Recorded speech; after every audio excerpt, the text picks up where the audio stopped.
Hi everyone, hope you're doing well from wherever you're watching this channel, depending on your time zone.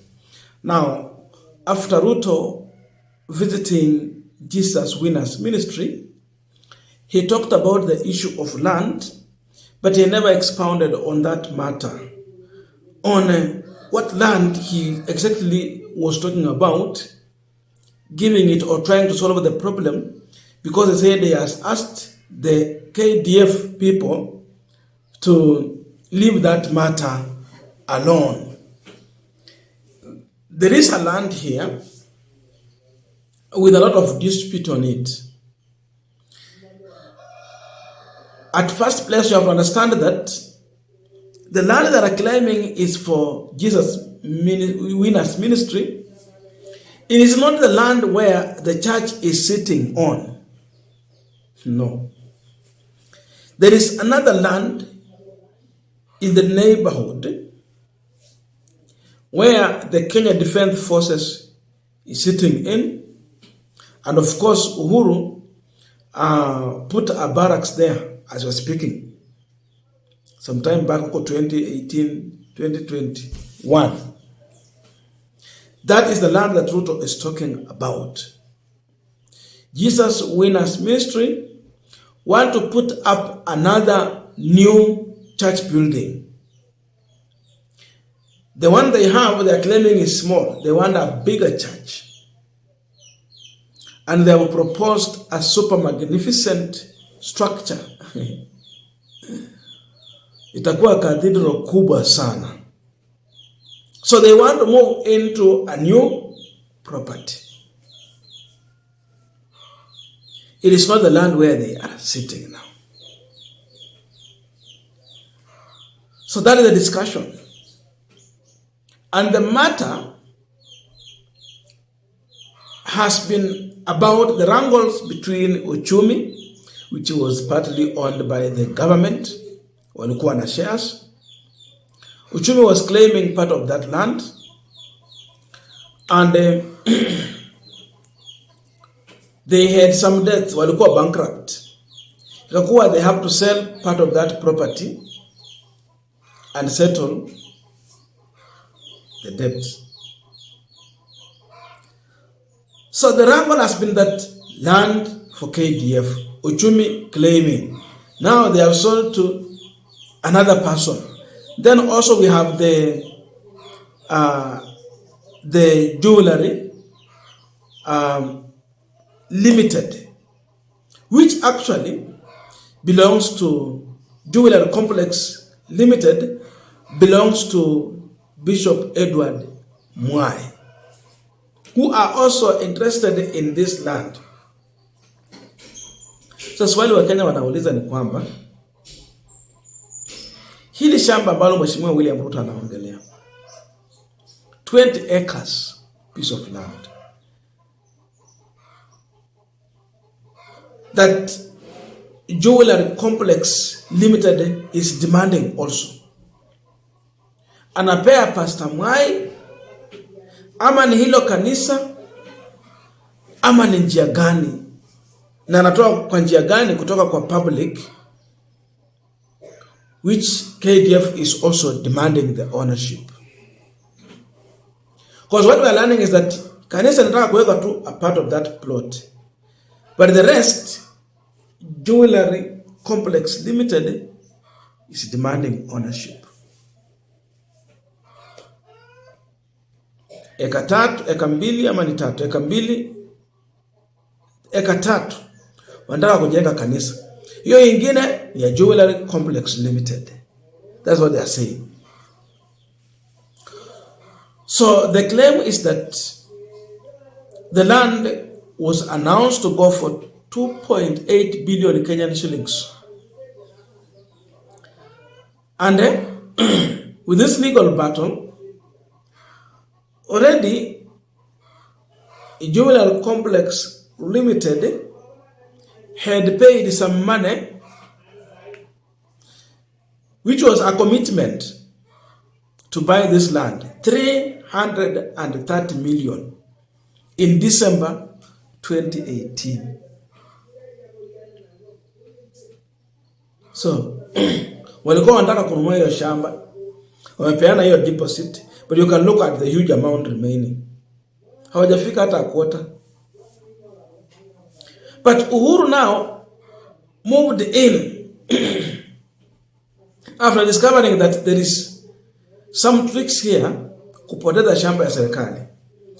Akaenda akaleta KDF barracks hapo. Akakuja akalaunch affordable housing, KDF affordable housing hub. So there is barracks there. Ile shamba yenye Ruto anaongelea. There is affordable housing.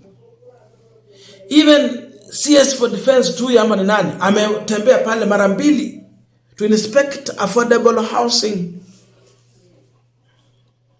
That is the land that Ruto was talking about. So if you want to hand over public land to an individual, what is the process? And what about 2.8 billion shillings that was supposed to go for anyone who want to buy this land? Where is this money going to?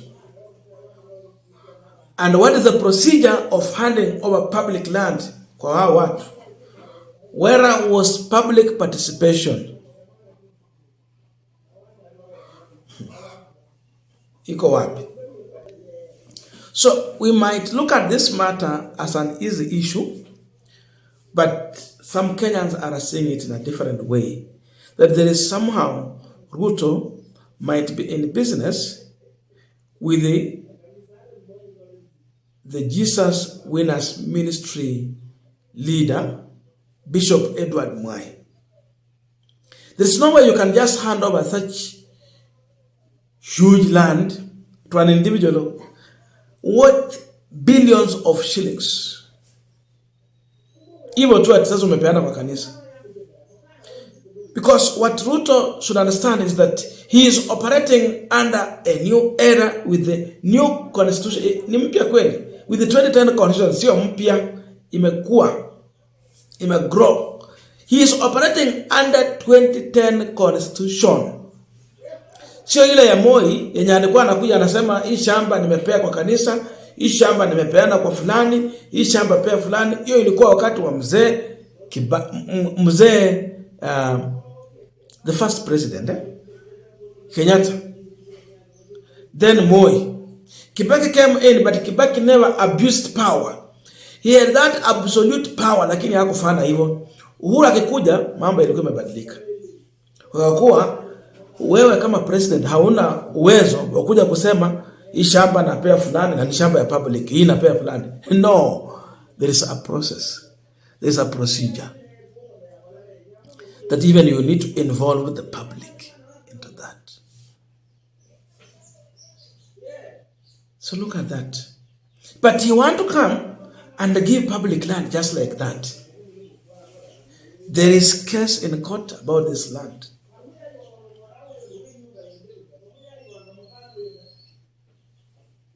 So people are asking, what about 2.8 billion? And what about the current market price of the land? 6 years ago, kuanzia hiyo wakati, 2021, 2018, hiyo bei ingali hivyo. It will not be even at 2.8 billion. We will be talking about 4 to 5 billion Kenyan shillings as we are speaking now. So there is hidden agenda here. People are asking now, what about the affordable housing that is sitting on this land? Serikali kutumia idara ya Kenya Defense Forces wamejenga affordable housing hapa, ziko ndani tayari. So there is also value addition on this land. How do you wake up and give it just like that? Who will pay for that? How? So Kenyans have every reason to doubt the dealings between Ruto and Edward Mwai, the bishop. Lazima kuna biashara hapa ambayo inafaidi hawa jamaa wote. Na si kura. Forget about the issue of kura. No. Mambo ya kura, no one even they're saying that they're suggesting that they want to put a polling station there. kwa anapiga kura pale. There is hidden agenda here, and for me, if Ruto can hand over the 20 acres piece of land to this church, I will conclude that he is also a beneficiary here, but this pastor is just being used as the face of this matter. The biggest beneficiary ni huyo President Ruto. Ni wapi yeye anataka kwenda kukomiti 200 million Kenyan shillings? Wapi? Wapi penye hana faida yake? The church bishop will be just the face, but the owner behind this ni huyo. Yeye labda atapewa hiyo eka mbili ya kujenga hiyo kanisa, lakini hii shamba ukifuatilia, ukikata utapata damu ya William Ruto iko hapo. Lakini it is not easy. Kenyans are rushing to the court, and the court will give a ruling. The court will not follow hiyo mambo ya kusema you can dish. They will follow the law.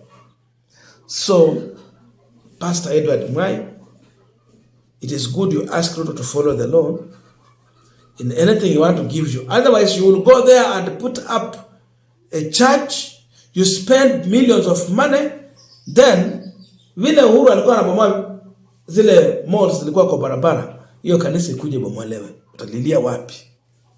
Utaanza kusema serikali inabomoa makanisa, serikali ya mashetani.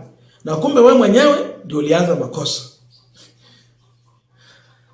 Now, I don't know your views, but let us be in the comment section to continue with this discussion. Thank you so much, and see you in our next